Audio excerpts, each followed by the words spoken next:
Entre historias, costumbres, anécdotas, libros y cultura. Llega Pregonando en la Radio, Un espacio dinámico para interactuar con la literatura antioqueña. Pregonando en la Radio. Oleada literaria, cargada de palabras y tradiciones, que nos conecta con las raíces antioqueñas. Bienvenidos al mágico mundo de las letras. Pregonando en la Radio, proyecto de fomento de la lectura en medios de comunicación, ganador de la convocatoria de estímulos del Instituto de Cultura y Patrimonio de Antioquia. Es un placer poder estar con ustedes de nuevo, abordando un nuevo programa, contando sobre un nuevo autor de la literatura antioqueña.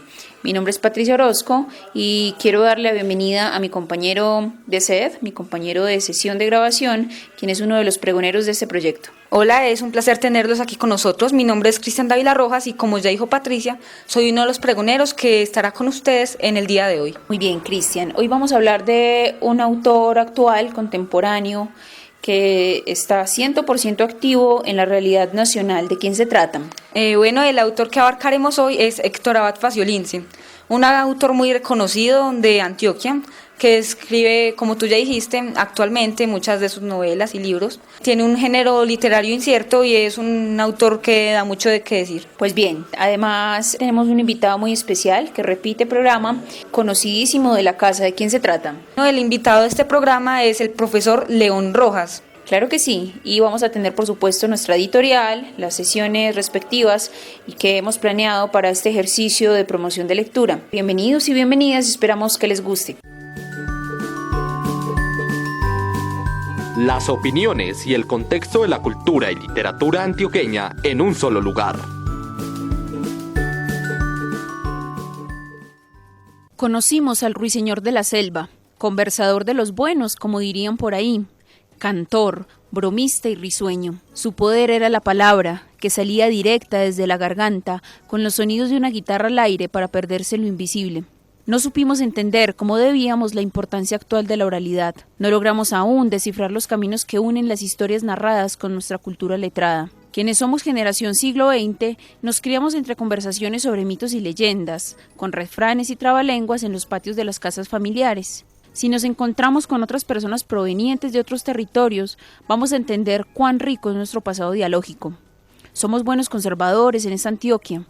Los letreros nos brotan todo el tiempo como el agua de las fuentes en las plazas. Claro está, no se puede generalizar, ni mucho menos caer en la trampa de sentirnos los mejores, pero sí debemos reconocer que tenemos una predisposición importante para lo oral. Incluso, muchas de nuestras piezas literarias más reconocidas son producto del ejercicio que hicieron escritores al sistematizar las narraciones de los antepasados en las minas, los cultivos, las plazas, las casonas. Parte del ejercicio que tenemos pendiente es la reiteración constante de la oralidad, de conversar entre nosotros, de reconocer a esos conservadores de los buenos que tenemos en el entorno. Unos ya nos dejaron lamentablemente, pero otros quedan y con ellos podremos seguir hilando las estrechas relaciones de la lectura, la escritura y la oralidad.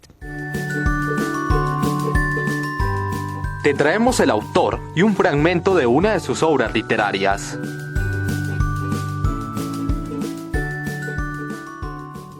Héctor Abad Faciolince, fragmento de basura. Camina por el largo pasillo de la casa y casi no lo ve. Como un títere, repite en vano el viejo tic de ajustarse los quevedos contra el entrecejo. Se tambalea un poco con su andar claudicante y la cabeza le da vueltas cuando oye que el corredor de tabla, ancho, oscuro y al parecer interminable, cruje a cada paso de su botín ortopédico. Sus pisadas retumban en toda la casa. Tropieza, está a punto de caerse y cuando reconquista su cojera habitual, piensa con rabia que si de algo está seguro, el que de toda duda y no tiene nada claro, es que aún no está borracho. Teme perderse y una frase resuena en las paredes de su cráneo, al fondo del corredor, a la derecha. Recorre ese pasillo que su miopía y la penumbra han sumergido en niebla y nota que atraviesa una tras otra puertas y puertas, a cada lado, como habitaciones de hotel o celdas de convento, al fondo del corredor a la derecha. ¿Te interesó este autor y te gustaría saber más de él? Te contamos algunos datos de este escritor. Biografía de Héctor Abad Faciolince. Héctor Joaquín Abad Faciolince nació en Medellín el 1 de octubre de 1958. Es un escritor y periodista colombiano que inició sus estudios de medicina, filosofía y periodismo en su ciudad natal, Medellín. Finalmente estudió lenguas y literaturas modernas en la Universidad de Turín.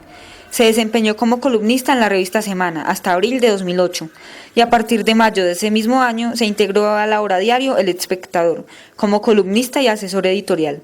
En su carrera como escritor ha obtenido diversos reconocimientos por sus obras, tales como Premio Nacional de Cuento en 1981, la Beca Nacional de Novena en 1994 y el Premio Simón Bolívar de Periodismo de Opinión en 1998.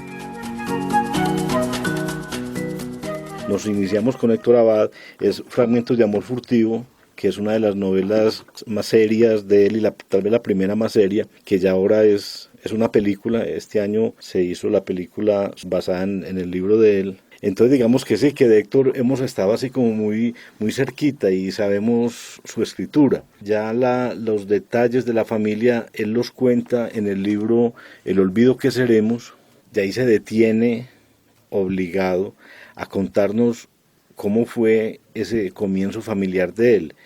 Digo que obligado pues porque el libro va a narrar finalmente la historia de la muerte del papá, y no solo la muerte del papá, sino el afecto tan grande que tenían ellos dos, papá e hijo, que hace que uno al leer el libro entienda más el dolor que le causaron a él y a la familia. Héctor Abad también ha sido un escritor que cuenta mucho de su familia en sus obras. También de cierto modo se puede un poco definir o deducir un afecto o una unión familiar muy muy fuerte allí entre él y todas sus hermanas y su madre, aparte pues digamos de ese que cruza la historia del olvido que seremos alrededor de su padre. Entonces no sé si desde su perspectiva también lo note así, que es un autor que no solamente cuenta de sí mismo y otras historias, sino que es como un retrato de toda la familia Abad Faciolince. Pues mucha información conocimos a través del libro El olvido que seremos, y creíamos pues que ahí ya lo sabíamos todo, y sin embargo nos sorprende Héctor con la siguiente novela, con La Oculta. En La Oculta ya uno termina como de informarse más de la familia de él, de las hermanas, de las vidas que ellos tuvieron, y aunque no lo dice textualmente que sean las hermanas de él, porque es una novela y hay mucho de ficción, pero sin embargo uno alcanza a descubrir detalles del mundo familiar. De Héctor, yo creo que el punto de quiebre donde él se decide tal vez de una por las letras y se encamina con la literatura, es tal vez la vivencia que él tuvo en México con el papá. En los años 70 y pico, el papá de Héctor, médico de la Universidad de Antioquia, fue nombrado agregado en la Embajada Cultural de Colombia en México, y entonces el papá se lleva a Héctor para México todo un año sabático en el que pues los compañeros de Héctor, mi hermano y yo, estaban todos comenzando universidad, y él se va con el papá, y ese año de convivencia de ellos dos solos en México, yo creo que fue el punto de quiebre donde ya Héctor se decide por la literatura. Además el papá lo fue metiendo en ese mundo de esa época en que los mayores declamaban de memoria las poesías de León de Greiff, de Barbajacó, de Silva, y Héctor cuenta en alguna entrevista que el papá lo acercó al mundo de la poesía a través de las memorias que él tenía de esos escritores, de esos poetas, y que las declamaba de memoria, libremente. Y entonces Héctor, yo me imagino que ahí fue donde empezó como a meterse más en el mundo de la letra. Profe, ¿qué formación recibió Héctor en su infancia, en el colegio? Héctor empezó a hacer la primaria en Los Alcázares, que es un colegio de estrato alto en Medellín, es del Opus Dei. Tiene una vida familiar en el que es muy curiosa, porque en El olvido que seremos él cuenta que en la casa de él todas eran mujeres menos él, algo así como 10. O sea, las hermanas, la mamá, una monja, una señora del servicio que llevaba muchos años, que venía desde la generación anterior, más otras dos que ya estaba pues obviamente jubilada por lo anciana, y 2 muchachas más de servicio. Entonces eso era un mundo de mujeres y él solo como hombre. Entonces es muy curioso ese arrancón familiar de él, porque la mamá pues para salir del paso pues se refería a las muchachas, y en las muchachas lo incluían a él. Entonces no era sino él y el papá pues, los únicos hombres en la casa. De ahí que la mayoría eran mujeres, y tal vez por ahí se decidían las cosas. Bueno, todo es para las mujeban y se pensaban en función de las mujeres, de ellas. De hecho, Hay anécdotas o la narración en el olvido que seremos donde él cuenta precisamente eso, profe, es bastante gracioso, o al menos en mi caso me producía mucha gracia esa cercanía o casi que esa manera como lo femenino estaba alrededor de Héctor Abad, y él incluso atribuye que mucha de la cercanía que tenía con su padre también era por ser el único hijo en la familia. Héctor Abad entonces empieza una serie de carreras, no las termina, llega un momento entonces donde decide ser escritor. Estamos hablando entonces de un momento en que se convierte escritor en qué, digamos, contexto nacional, es decir, desde el ámbito de lo editorial o de escritores, ¿qué otros personajes aparecían por allí paralelos a Héctor Abad? Pues mire, Héctor, la verdad es que en un comienzo él creía que era la poesía la línea de trabajo de él, y trabajó mucho poesía al comienzo, pero también rápidamente se dio cuenta que ya la poesía viene en desuso desde hace muchos años, ya la poesía ya pues ha perdido mucho lector y ha perdido mucho escritor. No es que se conozca totalmente toda la poesía, pero no sé, como que se agotó y ya casi nadie trabaja poesía. Los escritores están todos dedicados al cuento, que es la forma de expresión tal vez más rápida, a la novela corta y novelas pues de largo alcance. Los ensayos se están poniendo de moda ahora y la poesía tal vez no. Entonces él entendió eso y se soltó de la poesía, y lo primero que él hace es cuento y se gana un premio en 1981, se gana el Premio Nacional de Cuento, y ya ahí sí es el comienzo, pues forma ya con la literatura. Después de eso se gana una beca nacional de novela en el año 94. Él sigue trabajando con unas columnas periodísticas, tanto en la revista Semana como en una revista que tenía un tiraje pues más local, que se llamaba La Hoja. Después trabaja en El Espectador y se gana el Premio Nacional de Periodismo Simón Bolívar en 1998. Y en ese tiempo escribe una de las novelas con las que ganó mucho reconocimiento, que se llama Basura. Esa novela es una novela experimental. Es curioso el tema, pues así como para que el lector se interese en ella, esa novela narra la historia de una persona que vive en un edificio, en un apartamento, y es un escritor, pero es un escritor retirado. Alguien pasa por la basura que está en el sótano del edificio y descubre unos papeles, y los lee, se interesa por ellos y empieza a leerlos, y luego ve que diario aparecen papeles nuevos en la basura, y entonces en ese rastreo que hace de tomar esos papeles de la caneca de la basura, va encontrando que ahí hay una historia, que el escritor de arriba la está descartando porque no le gusta, porque no le parece, pero el lector que la toma de la basura le está encontrando un hilo, y entonces la novela se va desarrollando a través de la lectura que hace del señor que rescata las páginas en la basura. Esa novela gana en la China un premio, fue muy laureada por lo novedosa y por eso se llamaba una novela tipo experimental. Pues escribe una novela ya como más, en otro aspecto más amplia, que es Angosta. En Angosta, que es una novela del año 2004, él gana otro premio en la China como a la mejor novela extranjera, y ya se va perfilando como un novelista y va encontrando que por ahí puede ser el camino de él, sin descuidar el trabajo periodístico que hace a través de las revistas y de los medios, que mantiene el pulso caliente, pues mantiene la mano caliente porque está escribiendo, y además lo pone pues en una actualidad, lo mantiene en una actualidad literaria, y eso hace que esté pues ahí como a la casa de lo que llegue, de un buen tema que le llegue.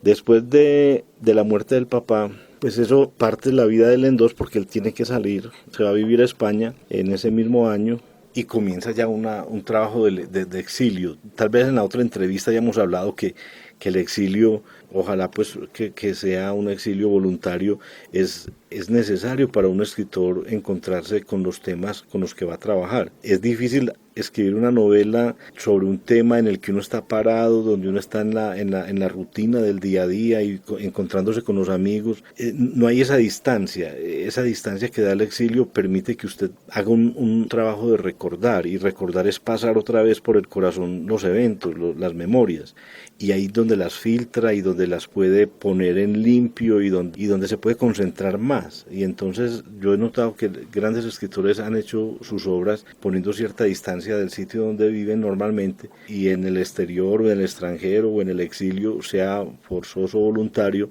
se encuentra el sitio, la paz, la calma para escribir. Ya él estando en el exilio en España y en Europa, que se queda un tiempo, es donde él tiene la oportunidad de madurar conceptos, ideas y hacer borradores de lo que más tarde conocimos acá como El olvido que seremos, que ese título del olvido que seremos es muy apropiado, pero viene de un regalo que el papá encuentra de un poema de Borges, lo encuentra en una revista y el papá pues muy curioso que ese poema le haya llamado tanto la atención y lo transcriba de la revista a un papelito y lo escribe así, ya somos el olvido que seremos, y al final del poema el papá de Héctor Abad pone JLB, que son las iniciales de Jorge Luis Borges, que él sabe que es el autor del poema, y lo guarda en el bolsillo del saco, y justo ese día lo asesinan, queda ese papelito ahí, ya está entre las cosas de él. Cuando Héctor lo recoge del suelo, pues toma las cosas así que encontraron del papá en el momento pues del asesinato, como el anillo de bodas que lo toma la mamá. Héctor coge ese papelito que está en la chaqueta del papá, y en ese papelito está el título de lo que más adelante conocimos como el libro que narra toda la saga de la familia de él, y con ese mismo título del poema, El olvido que seremos. Contándole un poco a las personas que nos escuchan, estamos hablando de Héctor Abad Gómez, el padre de Héctor Abad Faciolince, un importante, digamos, activista del tema de la salud, del tema cívico, fue docente de la Universidad de Antioquia, hizo importantes descubrimientos en el ámbito de la salud y lamentablemente pues fue asesinado por algunos grupos, digamos, que iban en contra de las ideas que él tenía. Continuemos, profe, entonces abordando esa obra y qué más títulos van apareciendo allí. No sé si de pronto sea pretencioso o sea un poco ignorante de nuestra parte decir que quizá El olvido que seremos fue la obra, digamos, como o sigue siendo la obra cumbre de Héctor Abad. Sí, definitivamente El olvido que seremos es hasta ahora la novela mejor lograda de él, es la novela que pudo redondear más lo que él quería escribir, y entonces él cuenta en la novela pues no solo la muerte del papá, sino toda la historia de la familia, por lo menos la historia de la familia desde cuando él está en su grupo familiar, en su mundo casi todo de mujeres, y entonces digamos el horizonte pues de la novela es mucho más amplio.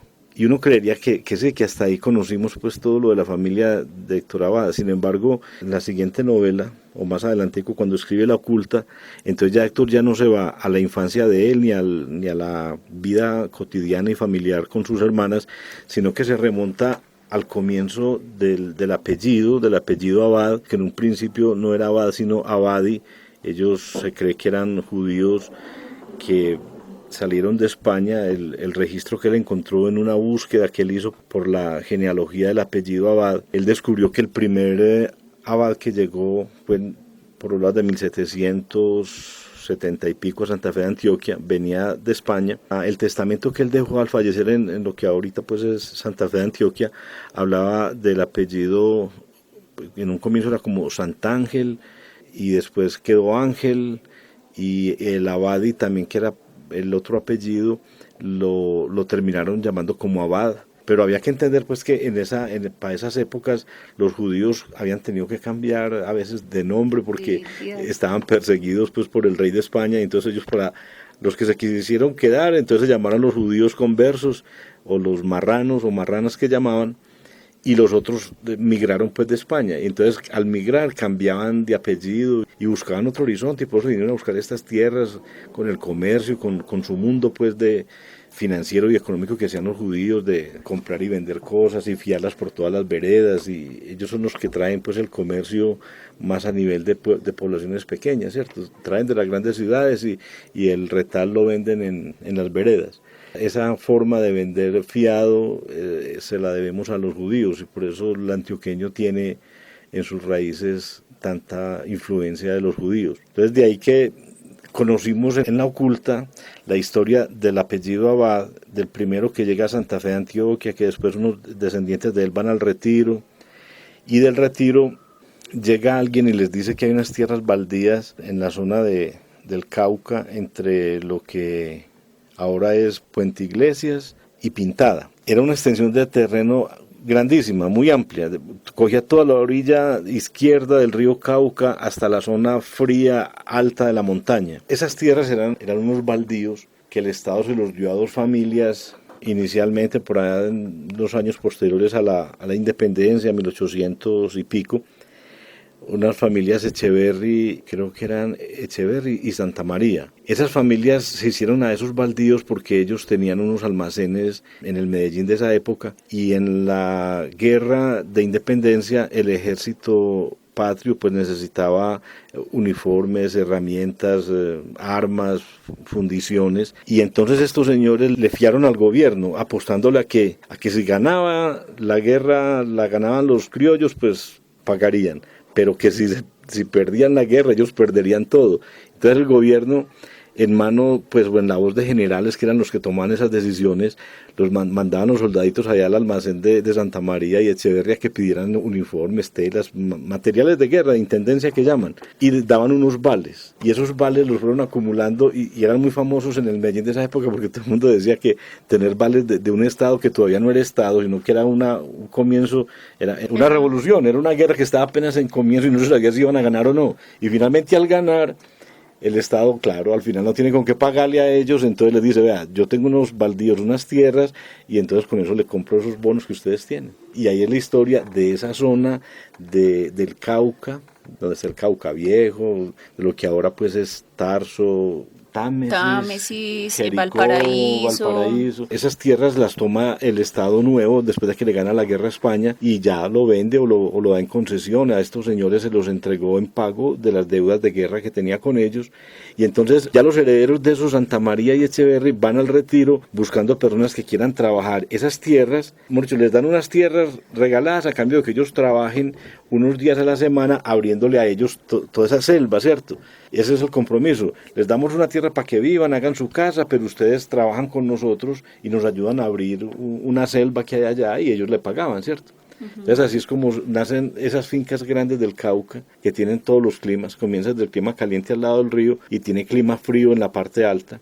Y se establecen los primeros Abad, los primeros Ángel, pues que es la familia de Héctor Abad, Ángel y Abad, se establecen en esa zona que más adelante se llamó Jericó, y con el trabajo de abrir selva se hacen a la primera gran finca que hay allá, la primera zona, y que fue pasando pues por herencias hasta llegar al papá de Héctor Abad, que no la usó porque estudió medicina gracias a esa finca que le dejó el abuelo.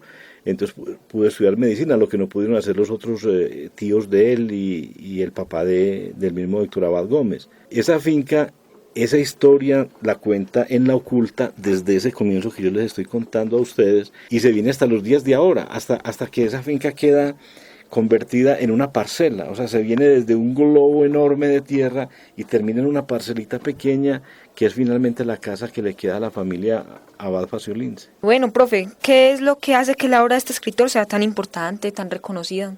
¿Cuál es su toque mágico, por decirlo de alguna manera? Bueno, en Héctor Abad uno no va a encontrar pues de pronto una literatura muy refinada o va a encontrar pues verbos originales, cosas muy puras de la lengua, no. Es una escritura muy limpia, es una escritura muy bien hecha, con una dedicación, con una seriedad de escritor.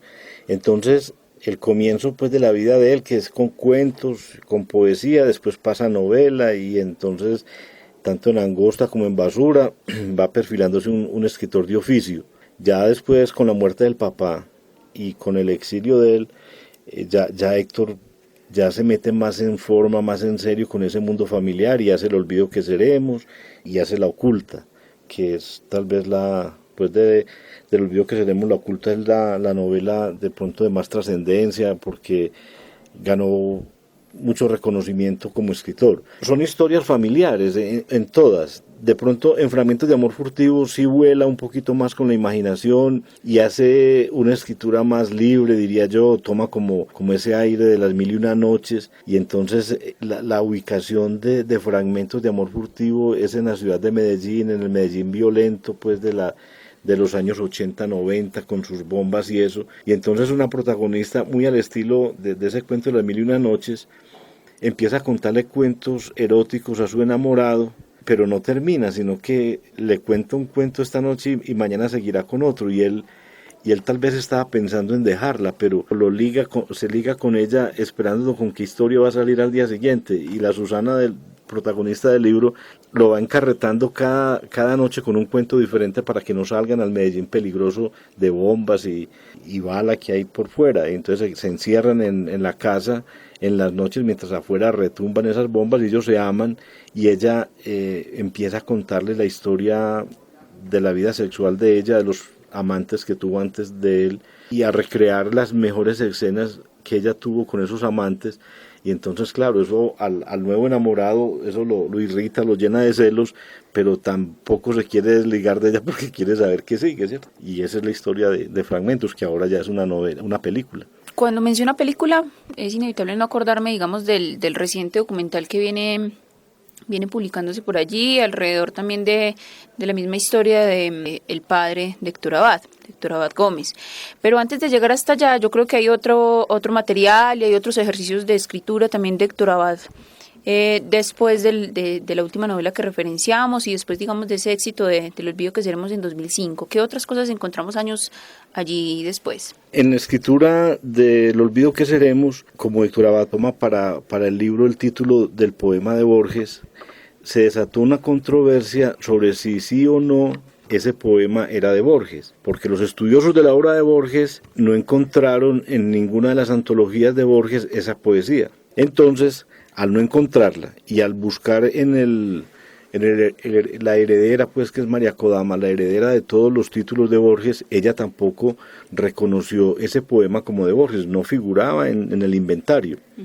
Entonces se vinieron unas discusiones con los poetas, algunos se llamaban como dueños de ese poema, como autores de ese poema, y como para la historia en su momento, Héctor Abad no alcanzó a guardar el papelito que encontró en la chaqueta del papá. Ese papelito se le extravió, pues también muy lógico, después de la muerte del papá, no supo qué se pasó con él. Pero entonces Héctor quería investigar más sobre ese poema, y la casa editorial que le iba a hacer la edición del olvido que seremos, financió finalmente para que él se fuera a rastrear la historia de ese poema. Entonces va a Buenos Aires, se entrevista con personajes que tuvieron que ver con el que conocieron ese poema en su presentación original, y entonces toda esa búsqueda y toda esa explicación de la historia de ese poema, él lo consigna en un libro posterior al olvido que seremos, que se llama Traiciones de la Memoria, que es del año 2009. En ese libro él cuenta toda la historia de ese poema, que realmente sí es de Borges. El cuento, pues, de ese poema es que Borges lo escribe ya en el final de los meses de Borges, en el año 86, él se lo regala a unas personas que van a hacerle una entrevista y hacer un dibujo en la casa de él, y Borges, pues en agradecimiento, les dice: yo tengo, o ellos le piden que les dé algo que él tenga, y él dice: tengo unos poemitas que he estado trabajando, y se los regala. Están inclusive hechos a Mac, y en ese momento tienen que hacerle correcciones porque hay cositas que él ve que se deben de cambiar. Entonces hacen una copia así, tal vez manuscrita, de afán, él se los regala a ellos. Estas personas son unos franceses que habían ido a hacer una entrevista a Borges. Meses después Borges muere, se va para Europa, para Ginebra, y allá muere, y esos papelitos van pasando de la mano de este pintor y de esta periodista francesa, y se los regalan a unos estudiantes de Borges. Ellos lo incluyen después en un libro también experimental de poesía, y los meten ahí, pero no tiene, pues, el tiraje ni tiene tampoco lo ponen como que fueran ellos los autores de esos poemas, le reconocen que son de Borges. Solo el trabajo que hace Héctor Joaquín Abad finalmente aclara que sí, que ese poema, El olvido que seremos, es parte de 6 poemas que Jorge Luis Borges le regaló a unos periodistas franceses meses antes de viajar a Europa, donde él muere ese mismo año, y que por lo tanto ese trabajo no alcanzó a quedar inventariado, ni a quedar en las antologías de Borges, ni en las memorias, pues, de él. Ni siquiera María Kodama, que es la heredera de todos los títulos de Borges, alcanzó a inventariarlo. Ella no lo reconoció como propio de Borges. Entonces Héctor Abad, después del olvido que seremos, escribe Traiciones a la Memoria, del año 2009, en el que aclara y explica desde dónde viene la historia de ese poema, que fue el que le dio el título al gran libro de él, El olvido que seremos. Después de eso, Héctor Abad se radica a vivir en Bogotá, y ya de lleno es columnista de la revista Semana, del Espectador, de Blue Radio. Luego le ofrecen la dirección de la biblioteca de AFIT, y después él es cofundador de la librería El Callejón de las Palabras, que él se ha metido pues con los libreros desde hace mucho tiempo. Hace trabajos de ensayos y trabaja también, tiene columnas para periódicos extranjeros en Venezuela, en las revistas Cromos, Cambio, El Malpensante, El Colombiano, El Espectador. Ahí está como el último, pues los últimos trabajos de él como periodista. Un periodista muy activo también que opina de lo político, ¿no? Lo hemos visto que de los temas de importancia o índole nacional viene también generando sus columnas y son muy publicadas. Ha habido una relación, no sé si tan directa o indirecta, con el asunto político. El exilio de él se debió precisamente después de la muerte de su padre, pues por seguridad de él, y otras tantas personas salen del país. ¿Qué tan fuerte ha sido esa relación de Héctor Abad con el tema político? ¿Ha sido más desde un ejercicio periodístico o crónica, o ha tenido una vinculación también muy directa? Pues mire, en un comienzo uno diría que Héctor Abad no tenía ninguna vinculación política con ningún movimiento ni de centro, ni de izquierda, ni de derecha. Ellos viven en Laureles, ellos son de clase media, con su papá, con su familia, y solo cuando ya muere el papá, ya Héctor ve que pues le toca tomar un partido. Cuando matan al papá de Héctor Abad, él encuentra en el escritorio del papá que las amenazas venían también para dos grandes amigos del papá y además tutores de él, que es Alberto Aguirre, que había sido librero de toda la vida en Medellín y que ya se había tenido que exiliar y ya estaba viviendo en España, ya estaba en Madrid. Y Carlos Gaviria, que también a raíz de la muerte de Héctor Abad le advierten que se vaya y se va para Argentina un tiempo. Entonces ellos dos son como los tutores de Héctor y los que le salvan de alguna forma la vida llevándoselo, sacándolo de Colombia.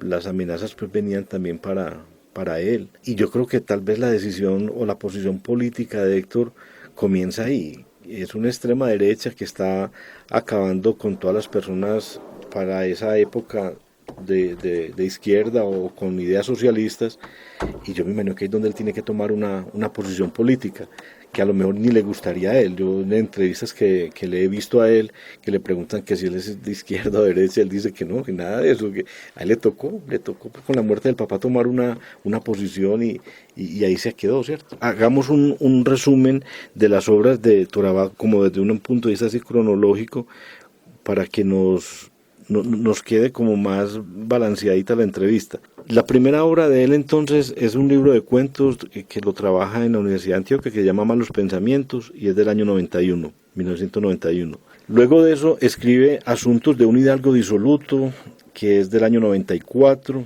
Es una novela que narra la historia de un millonario, Gaspar Medina, que dicta las memorias a una secretaria muy bonita y que además es muda. Ese es la trama principal de esa novela, de Asuntos de un Hidalgo Disoluto. Luego escribe un pequeño texto que se llama Tratado de Culinaria para Mujeres Tristes, del año 1996. Ese libro es de un género incierto, contiene recetas de cocina, pero son recetas falsas, pues, con mucho humor.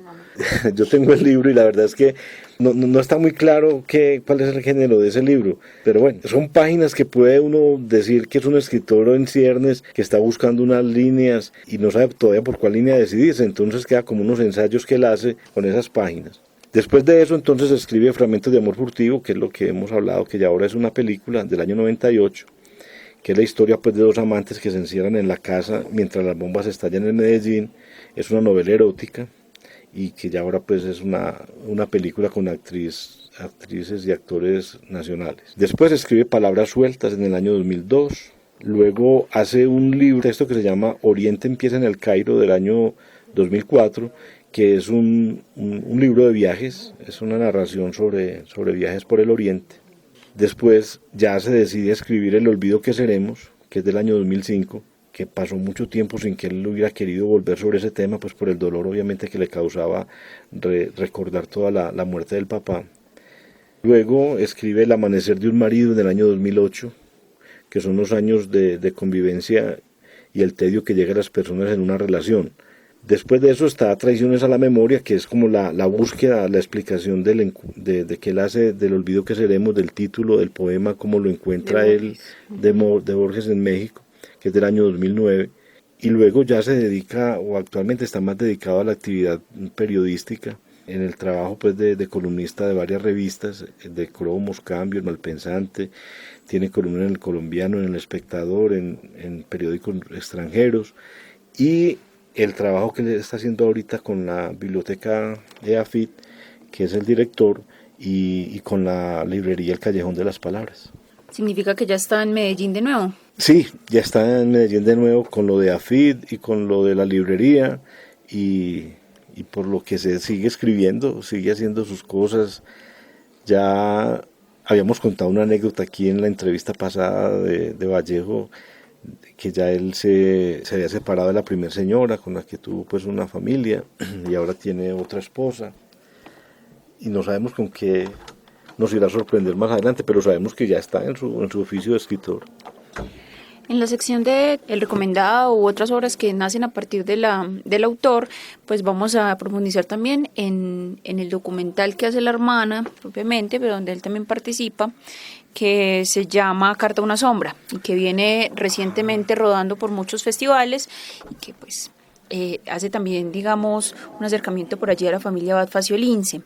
Quisiera, profe, que nos contara, voy a usar un poco aquí de la confianza y otras conversaciones pasadas que hemos tenido alrededor de esta novela de La Oculta, porque es, digamos, una de las novelas que uno encuentra fácilmente cuando va a cualquier librería. La Héctor Abad Alfaguara ha sido casi que la editorial que lo ha venido publicando, y cuando se entra a cualquier librería, es dentro de la literatura colombiana, Héctor Abad es casi que de los que están allí al frente, más visibles y más recomendados. Hicimos en su momento, o con usted, unas conversaciones alrededor de esta obra en el taller literario. Entonces, contémosle a la gente de esa última obra, así algo breve y desde su perspectiva, ¿cómo la ha encontrado? Sí, claro, ahora recuerdo que sí, en el taller estuvimos hablando de La Oculta. Cuando yo la leí me llamó mucho la atención, porque yo terminé de leer el libro y me quedé así como se queda uno cuando recién sale de cine o termina de leer un libro que a uno le gusta, que uno no sabe como por dónde empezar la vida, y es uno como buscando a alguien que haya leído el libro o que haya también estado en la película, para seguir hablando de eso, como para poder cerrar, pues como para uno poder volver a ser uno mismo. Y yo iba a los talleres y les preguntaba a los compañeros, vea, ¿ya ustedes leyeron La Oculta? No, nada, no la habían leído. Y fue, pues yo, ¿cómo me salgo de esto? Porque es que uno tiene como que cerrar la historia con alguien, pues hablar de eso que uno vio y que le gustó y que le llamó la atención, para poder seguir la vida de uno, pues tiene que salirse de ahí. A veces ni el sueño es suficiente pues para no salirse de eso. Y yo me quedé muchos días patinando, buscando con quién hablar de La Oculta, porque tenía y tengo todavía muchas dudas. Mire, el libro es bien hecho, pues de entrada es un libro muy bien hecho, pero le da a uno la impresión de que es un libro hecho por encargo. Entonces, cuando las cosas son por encargo, eso tiene otro aire. Yo supe, porque él mismo lo cuenta en las entrevistas, que Alfaguara le dio un anticipo para esa novela, y pasó el tiempo en el que él debía entregarlo y no la tenía lista, y ya le habían dado el anticipo, y entonces eso para él también pudo haber sido pues una cosa muy dura, porque la editorial está esperando que le entregue la novela y él no la tiene, y tampoco puede devolver la plata porque seguro que ya la gastó.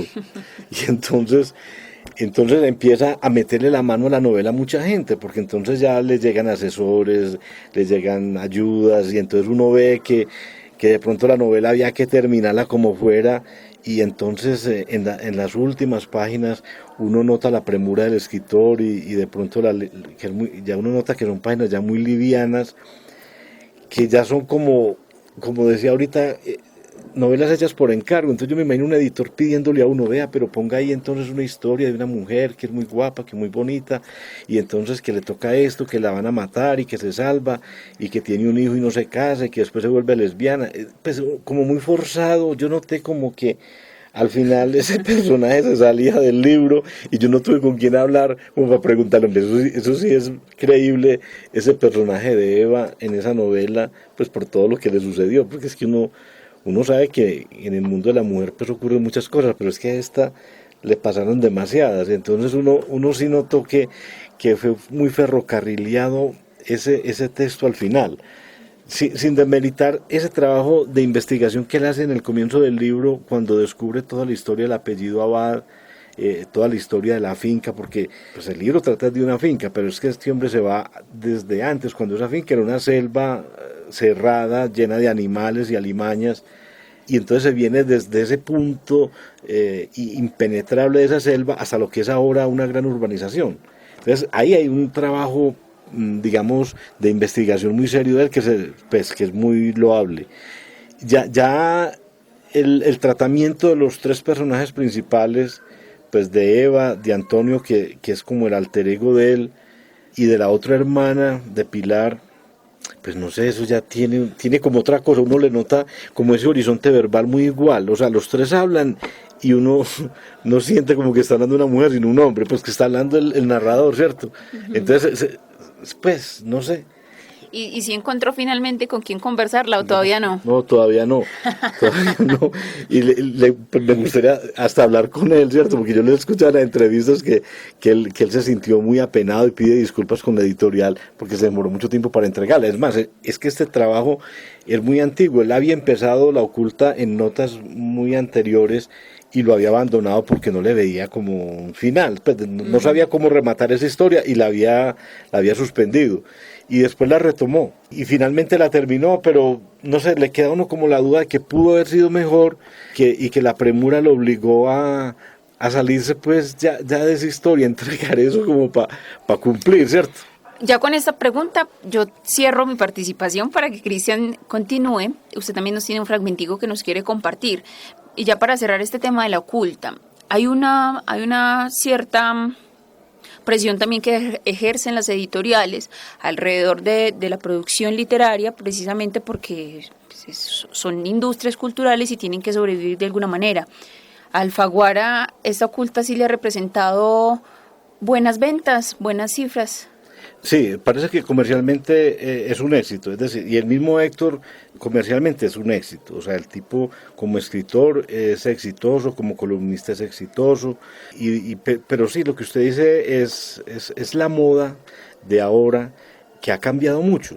Mire, hace unos años, no muchos, un escritor era una persona que se encerraba solo a escribir, a hacer su cuento, a hacer su novela, y entonces cuando la terminaba la mandaba a un concurso, la mandaba a una editorial y se quedaba esperando que se la aprobaran. Y cuando se la aprobaban ya estaba trabajando en otra y entonces así era como ellos se defendían, casi que con una obra que lograban meter comercialmente, entonces vivían otro tiempo para seguir escribiendo. Ahorita ya las cosas han cambiado. Ellos mismos reconocen, los escritores, que es casi imposible vivir de la escritura. Entonces, las novelas, ya no hay forma de que un escritor se pueda quedar 4 o 5 años trabajando en una novela, pues porque tiene que comer. Entonces, ya lo que se vende es, pues ya hay unos concursos en los que usted esboza lo que quiere escribir y se lo manda o a un concurso o a una editorial. Y la editorial le ve méritos a ese prospecto, a ese trabajo a futuro, y entonces le patrocinan o lo adelantan, le anticipan un dinero para que usted se encierre a escribirla. Pero entonces ya usted también queda limitado, porque tiene que entregarle en tal plazo, y en fin, y ya bajo las condiciones de una editorial que ya lo tiene amarrado. Entonces usted ya no es tan libre como antes, que claro, usted lo hacía. Hay un contrato de por medio. Claro, hay un contrato de por medio, entonces por lo menos tiene la premura en el tiempo para entregarla, que eso está claro. Pero uno no sabe también las presiones de la misma editorial cuando se está desarrollando la obra, que le pueden meter la mano y le dicen, ese personaje no nos gusta, ese otro personaje tampoco, métale aquí esto, métale aquello. Entonces el escritor, como gran autor, va perdiendo dominio de su obra, pues porque ya es que ya la vendió, entonces ya tiene que entregarla y con las condiciones del que la compró.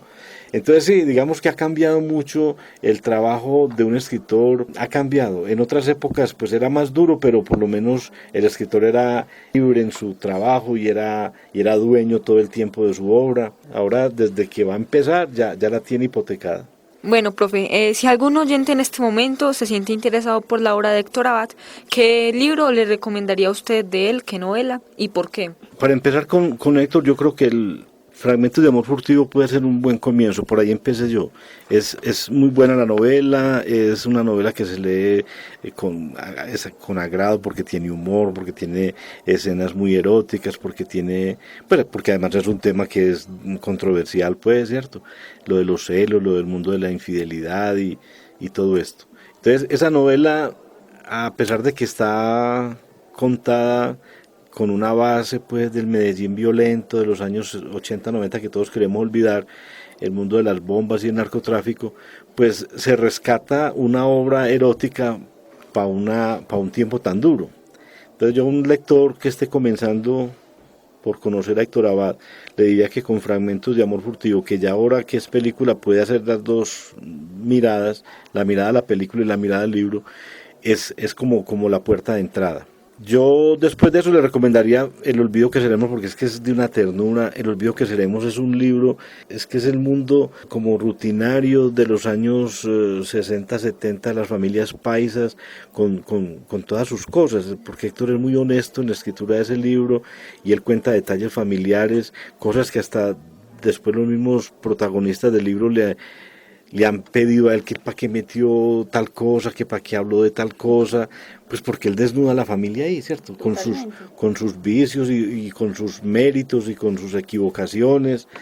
Y entonces uno le queda como ese gustico de que leyó una cosa buena en El olvido que seremos, a pesar pues del final tan bravo de la muerte del papá, pero que esa relación de papá e hijo y papá con hijas es tan agradable leerlo, pues uno se siente como tan identificado. Es creíble toda la historia, en todo momento hay una concordancia entre lo que es la relación familiar con el papá, y obviamente esa es la base para mostrar qué tan grande fue el papá, fue Héctor Abad Gómez. Yo en mis comienzos de universidad, yo conocí a Héctor Abad, a pesar de que yo no estaba en la Facultad de Medicina, sino en la de Ingeniería, yo salía más de una manifestación con Héctor Abad, para en los años 74, que se estaban dando las primeras huelgas porque el rector de la universidad, un señor de apellido Duque, quería expulsar un poco de profesores que estaban asociados, en una, pues no era sindicato, pero sí se llamaba Asociación de Profesores de la Universidad de Antioquia. Y había otra, o sea, estos eran como más proclives pues al cuestionamiento de la misma universidad y eran pues como más progresistas, ¿cierto? Los otros era la otra organización de profesores, que era la clásica, la del establecimiento, ¿cierto? Entonces Héctor Abad lideraba la que era de izquierda y la que salía a manifestaciones, y en un decreto el rector echó una cantidad de profesores pues porque no les gustaba, no se acomodaban con las políticas de la universidad. Y entonces nosotros estudiantes obviamente tomamos partido por Héctor Abad y su gente, ¿cierto? Entonces yo más de una manifestación salí de la Universidad de Antioquia con Héctor Abad. Es que ese señor pues, era curiosísimo, un profesor ya mayor, y en esas luchas, ¿cierto? Y en esas bregas con una pancarta, con una bandera, y salíamos desde la Antioquia hasta el sitio donde estaba la embajada americana, que era ahí en Avenida 1 de Mayo, donde después fue el Banco Agrario. En ese edificio, en el último piso, quedaba la embajada americana, y nos íbamos nosotros pues con Héctor Abad a hacer unas manifestaciones que era lo normal en esa época. Pues todo universitario en sus comienzos es rebelde y no le gusta el establecimiento. Entonces desde ahí lo conocí yo a él, desde esa época. Ya después no lo volví a ver pues porque él estaba metido en su facultad de medicina, en la parte de salud pública, y entonces pues no lo volví a ver. Profe, ¿para qué tipo de público van dirigidas las obras de Héctor Abad? Pues yo diría que todo público, es para todo público. En El olvido que seremos, pues yo no creo que tenga una limitación, es muy universal el texto, yo no le veo nada censurable. Tal vez en Fragmentos de Amor Furtivo sí es una novela pues de tipo erótica, que sí es para un público más mayor, un público, ¿cierto?, más maduro, pero los demás, La oculta, El olvido que seremos, El Oriente empieza en el Cairo, Tratado de culinaria, esos temas son digamos censura a todos, pues como en su época, que es para todo público, ¿cierto? Y ya para terminar, profe, un mensaje de motivación para los jóvenes, las personas que quieran empezar a leer a Héctor. Yo entraría, incluyendo, no es ni un poema de Héctor ni del papá de Héctor, pero es el poema que le da el título al libro, al mejor libro de Héctor. Yo les quiero leer ese poema, es de Jorge Luis Borges, pero que llama tanto la atención que el papá de Héctor lo haya, pues no solamente lo haya leído de la revista, creo que la revista Cambio o Semana, creo que la revista Semana, él lo lee y le llama tanto la atención que lo transcribe a un papelito y lo guarda en el bolsillo como esas cosas que le gustan a uno de la poesía y justo horas después lo asesinan, ¿cierto? Y queda el papelito ahí perforado pues con sangre. Ese, sí, muy simbólico. Ese poema que es del año 86 de Jorge Luis Borges, que ya inclusive aquí en esta lectura que les voy a hacer ya tiene otro título, se llama Aquí Hoy. Ya somos el olvido que seremos, el polvo elemental que nos ignora y que fue el rojo Adán y que es ahora todos los hombres y que no veremos. Ya somos en la tumba las dos fechas, del principio y el término, la caja, la obscena corrupción y la mortaja, los triunfos de la muerte y las endechas. No soy el insensato que se aferra al mágico sonido de su nombre. Pienso con esperanza en aquel hombre que no sabrá que fui sobre la tierra. Bajo el indiferente azul del cielo, esta meditación es un consuelo. Muy bien. Vamos entonces llegando al final de la entrevista alrededor de Héctor Abad Faciolince con el profesor León Jaime Rojas. Nosotros hemos terminado con las preguntas. No sé, profe, qué de pronto se nos queda por fuera que sea importante resaltar. Quiero que un lector a futuro, al leer El olvido que seremos, se detenga en esas páginas de la convivencia familiar, de ese mundo de familiar, de hijos y papá y mamá que también trabaja, y esa rebeldía de que se nota ahí en algunos de ellos. Hay una parte, un capítulo muy doloroso en El olvido que seremos, que es la narración que hace Héctor de la muerte de una hermana, de Marta. Marta muere de 16 años de cáncer, y esa historia de Marta es, eso le da un taco a uno en la garganta. Yo no sé, es de una sensibilidad el autor y pone las palabras precisas como para que el lector también sienta lo mismo que él sintió al escribirlas. Y que además aparece en la portada de... Es una fotografía, yo creo que es de Héctor Abad tocando violín. A veces los niños usaban vestidos de niñas, y como eran todas niñas en la casa, yo me imagino que le ponían batas a todos. No sé, yo creí que era de Héctor Abad pequeño, porque en estos días que estuve preparando un trabajo sobre Silva, hay fotografías de Silva pequeño y también era con bata, ¿cierto? Entonces me llamó la atención que... Él sí hace mucho énfasis, de hecho, en el libro, diciendo que ella era muy buena músico, que tenía todo un futuro, precisamente con toda la tragedia de su muerte. Uy, eso fue doloroso, esa tragedia, porque es que es muy joven, una niña de 16 años que se va a morir, y además que el cáncer... pues era en la piel, entonces decían, no, eso no es grave, nunca se va a morir, es una cosa pues como muy superficial. Y ella tenía 2 enamorados, pues, y ante la eventualidad de ella morirse, pues deciden como hacer unas paces de tal manera que los 2 enamorados la visitan el mismo día a la misma hora. Ella los turnaba porque no se encontraran, pero ya viendo la proximidad de la muerte, ya eran los 2 que se sentaban al lado de ella en la cama y cada uno le cogía una mano. No, eso fue muy triste, esa despedida de ellos con ella, fue muy, muy, muy triste, muy dolorosa. Y el papá lloró, sufrió, pues buscó recursos, ayudas, que no hizo el papá pues por salvar a Marta. Eso está en ese libro. Entonces esas cosas así tan bellas, como tan escritas con esa honestidad, como sin ningún afán, porque mire que ahí es una escritura sin ningún afán literario, es una escritura de testimonio, ¿cierto? Es una escritura como más de historia familiar, pero muy bien hecha, con un lenguaje muy apropiado. Ahí me quedo yo mucho rato. En El olvido que seremos hay mucha cosa buena para escribir. Pues que un estudiante quiera adentrar en la obra de Héctor Abad, esa es una buena puerta para empezar, El olvido que seremos. Bueno, profe, de mi parte, muchísimas gracias por todo este ratito de conversación, de conocer. Nos queda mucho más por igual seguir indagando. Muchas gracias, profe, y esperamos que todos nuestros radio oyentes hayan quedado con ganas de leer a Héctor Abad, este escritor tan famoso, con una literatura tan apasionada. Sí, esa es la idea. Las personas que nos escuchan se animen a leer a Héctor Abad y hagan el ejercicio de leerlo en todas sus obras, ojalá. Pero si se detienen en estas 3, en El olvido que seremos, La oculta y Fragmentos de amor furtivo, van a quedar encantados. Va a ser una de las lecturas más agradables que van a tener.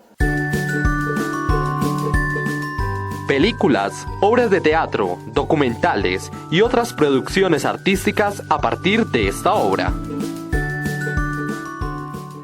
En 1987 muere asesinado el médico Héctor Abad Gómez. padre de Héctor Abad Faciolince. La historia de este asesinato y también todo lo que hay detrás de la vida de este importante personaje se retrata en el libro El olvido que seremos. Pero buscando nuevos contenidos y nuevas recreaciones a partir de la obra, nos encontramos con el documental titulado Carta a una sombra, en homenaje a su abuelo mártir, un trabajo de la nieta Daniela y de otro joven, Miguel Salazar, donde buscan de cierta manera retratar de manera emotiva ese libro El olvido que seremos y la historia de su abuelo Héctor Abad Gómez. Ese es nuestro recomendado de las nuevas creaciones y nuevos trabajos a partir de la obra del autor.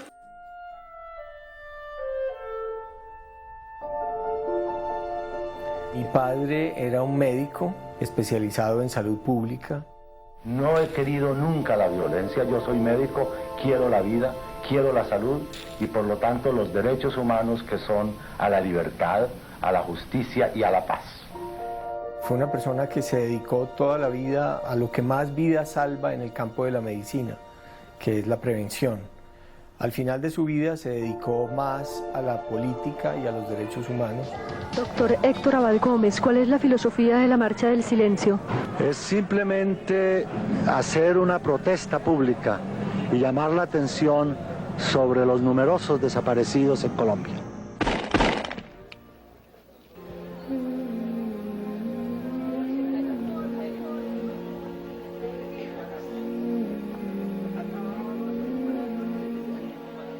Cuando a mi padre lo matan en el año 87, yo todavía no había publicado ningún libro. Que estos amantes de la muerte lo que más detestan es un hombre que ame la vida, tal vez.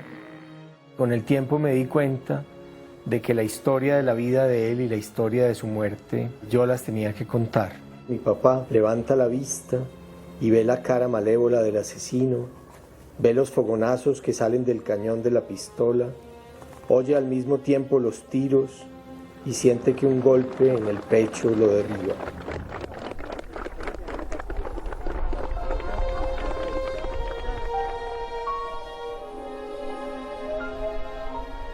Sé que pasaron muchas cosas durante aquellos años, pero intentar recordarlas es tan desesperante como intentar recordar un sueño. Un sueño que nos ha dejado una sensación, pero ninguna imagen, una historia sin historia, vacía, de la que queda solamente un vago estado de ánimo. Es un agua muy oscura, da un poquito de miedo nadar ahí, pero lo bonito es que da miedo. Las imágenes se han perdido, los años, las palabras, los juegos, las caricias se han borrado y sin embargo, de repente, repasando el pasado, algo vuelve a iluminarse en la oscura región del olvido. ¿Se acuerdan cuando llamaron a la oficina a decir que sabían quién había matado a mi papá? ¿Usted se acuerda de esa cosa? Sabemos que vino de la extrema derecha y de los paramilitares, no sabemos quiénes les dieron la orden a ellos. No, ¿para qué? Pero yo lo que Sería me bueno imagino, saber, a mí me gustaría saber yo lo que me imagino es que los militares generalmente, pues algunos de los militares hacen las cosas que creen que les gusta hacer a los que tienen más poder. No es que no dan la orden. Oyen que les fastidia lo que dice este o lo que por lo que y van y ejecutan. y van y hacen sin que les claro. Sí, señor. Es así como funcionan las cosas. ¿Quién Así quiere como postre? No necesitan decir vaya mátelo. No. La prueba fue que así debió ser lo de mi papá. Invitan a los militares a oírlos hablar. Y los militares tampoco matan. Exacto. Invitan a los paramilitares a oírlos hablar. Y los hasta paramilitares que por van eso y los que matan. matan. De mi papá aprendí algo que los asesinos no saben hacer. A poner en palabras la verdad para que ésta dure más que su mentira.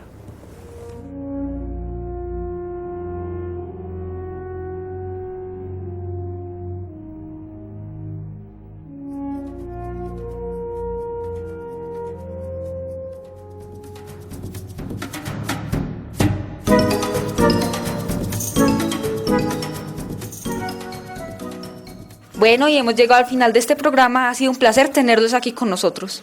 Claro que sí, yo creo que conversamos de manera muy larga y tendida como dicen por allí, alrededor de Héctor Abad Faciolince.